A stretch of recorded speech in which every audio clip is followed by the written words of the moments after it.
मुख्यमंत्री देवेंद्र फडणवीस यांच्याबाबत त्यांचे काका बाळासाहेब फडणवीस यांनी केलेल्या एका विधानाची सध्या राज्यभर जोरदार चर्चा रंगली आहे.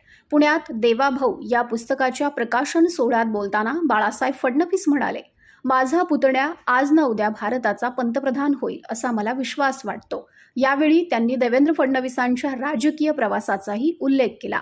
21व्या वर्षी नगरसेवक, 27व्या वर्षी महापौर आणि 31व्या वर्षी आमदार होत त्यांनी अनेक दिग्गजांचा पराभव केला असं त्यांनी सांगितलं. तसंच देवेंद्र फडणवीस हे लॉमध्ये गोल्ड मेडलिस्ट असून सुरुवातीला ते मोठे वकील होतील अशी अपेक्षा होती.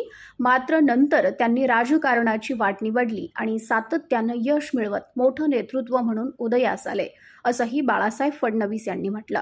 त्यांनी आणखी एक आठवण सांगत जन्मपत्रिकेतील भाकिताचा उल्लेख केला आणि हा मुलगा घराण्याचं नाव उज्ज्वल करेल असं त्यावेळी सांगण्यात आलं होतं अशी माहिती दिली.